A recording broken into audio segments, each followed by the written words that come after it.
Um jornal da CBF que traz as 2 vitórias da seleção brasileira lá na Ásia, também imagens da Sub-17 que está nos Emirados Árabes e os nossos quadros semanais. Naquele esquema, quem escolhe o que e quando vai ver é você. Vamos começar com o que temos de mais exclusivo das 2 vitórias da seleção brasileira contra a Coreia do Sul, lá na Coreia, e contra a Zâmbia, em Pequim. Foram 2 jogos, 2 vitórias por 2-0. Primeiro, na Coreia do Sul, a seleção brasileira passou por cima da pressão da torcida e superou o adversário com gols de Neymar e Oscar. Logo depois da partida, a seleção seguiu para a China em voo fretado. Terça-feira foi dia de jogo contra a Zâmbia. Filipão fez algumas mudanças no time, que derrotou os africanos com gols de Oscar e Dedé.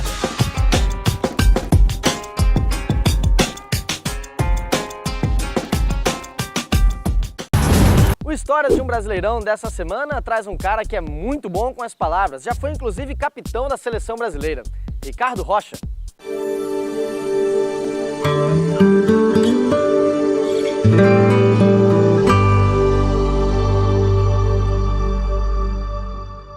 Bem, gente, na verdade, a grande história minha no Brasileirão foi o título 91 com o São Paulo, onde tem uma história até curiosa na grande final, né?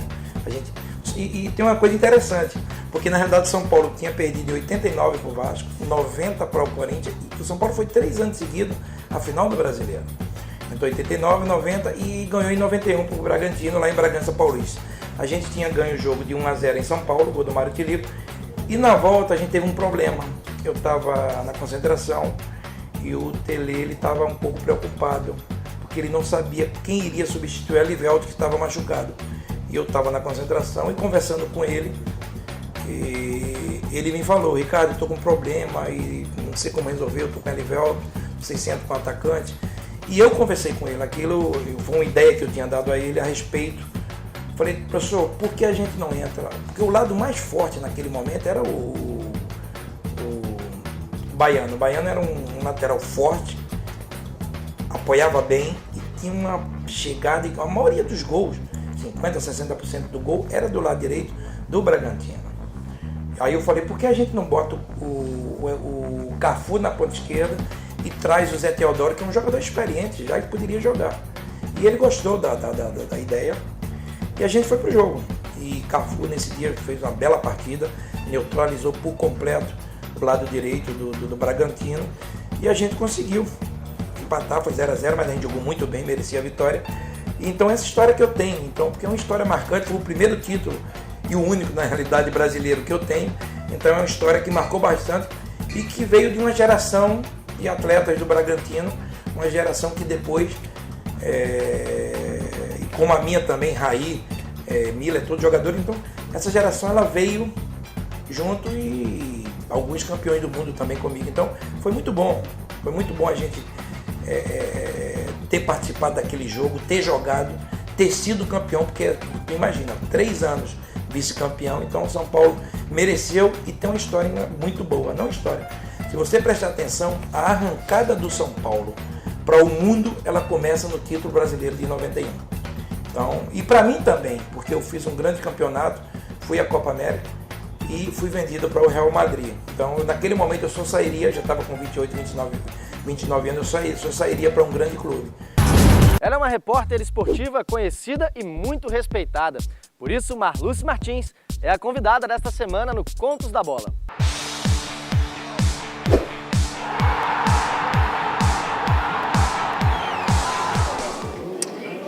É um pouco futebol, um pouco jornalismo, né? Que a gente dizem que jornalista é jornalista 24 horas por dia.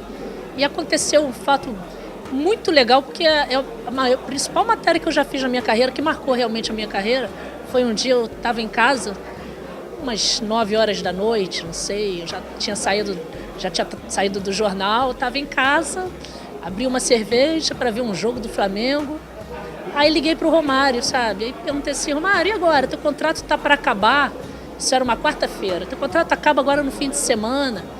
E como é que vai ser? Você vai renovar? Vai para onde? Aí ele falou assim: pois é, agora que eu parei, eu tenho que arrumar outra coisa para eu fazer. Eu falei assim, como se parou? Parei de jogar, eu não vou jogar mais.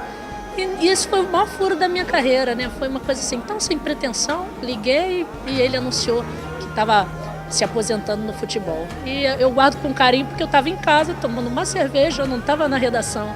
Realmente, e é essa coisa, né? Você é jornalista que está no sangue, você está sempre em busca mesmo de uma notícia pequena, de uma notícia grande, o que for, de um furo, você corre atrás e ele acaba acontecendo. E a gente segurou, isso era uma quarta-feira, não saiu no jornal de quinta, a gente deu no jornal de sexta-feira. O Romário no dia seguinte viajou, quer dizer, ninguém conseguia falar com o Romário. E ficou aquela expectativa, porque ele anteriormente, uns anos antes, ele já tinha anunciado que pararia e depois disse que não tinha falado bem aquilo para um outro jornalista. E ficou todo mundo achando que ele ia voltar atrás. Então, quase um mês depois, ele volta de viagem. Não me lembro se ele estava no Caribe, onde ele volta de viagem. E eu bancando, né? Romário viajou de férias, já curtindo a aposentadoria, Romário não joga mais. Eu bancando, mas muito preocupada com o que poderia estar passando na cabeça dele.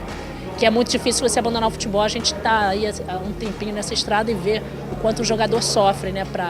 Quando chega esse momento. Aí quando ele volta, uns 20 dias depois, ele dá uma entrevista coletiva, ele estava lançando um DVD e um repórter pergunta na coletiva, primeira pergunta da coletiva, um repórter da TV Globo pergunta: e aí, Romário, esses gols do seu DVD, a gente só vai ver no DVD, tem que comprar o DVD ou a gente vai continuar vendo ao vivo? Aí eu fiquei gelada, né? Aí o Romário falou, vocês vão ter que comprar porque eu não jogo mais. Aí ali eu já abandonei a coletiva, já fui comemorar e essa história aí, o conto da bola meu é esse aí, que foi o que marcou a minha vida. Chegamos naquele quadro que homenageia os craques que construíram a história do nosso futebol, Memórias da CBF.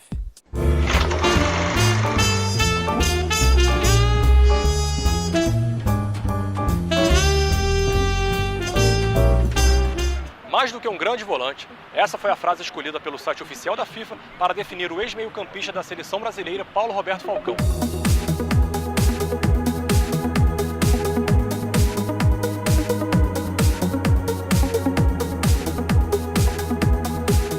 Nascido em 16 de outubro de 1953, Falcão disputou 34 jogos e marcou 7 gols com a camisa da seleção brasileira. Infelizmente, não conquistou nenhuma Copa do Mundo, mas certamente foi um dos mais talentosos daquela geração que encantou a todos nos mundiais de 82 e 86.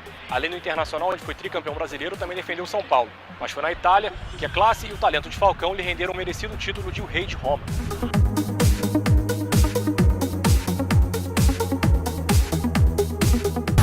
Toda semana o Jornal da CBF tem mostrado um troféu da seleção brasileira.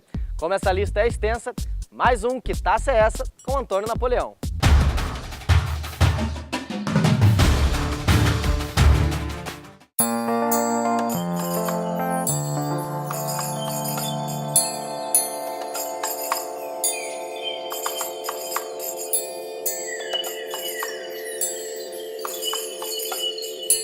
Em 1922, o Brasil conquistou o seu segundo título do Campeonato Sul-Americano de Futebol, atual Copa América.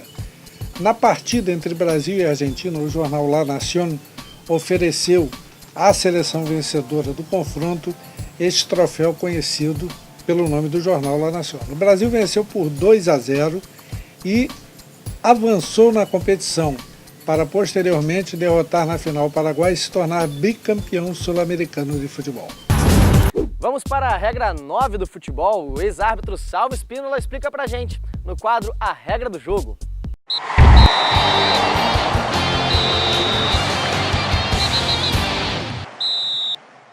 Regra 9. Bola em jogo e bola fora de jogo.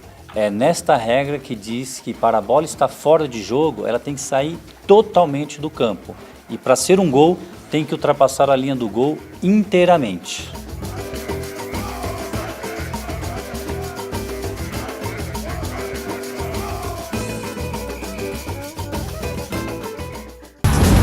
Este é o final de mais uma edição do Jornal da CBF e, como sempre, eu vou relembrar que o nosso canal do YouTube tem vídeos diariamente, nossas redes sociais recheadas de informação e nós nos vemos na próxima semana.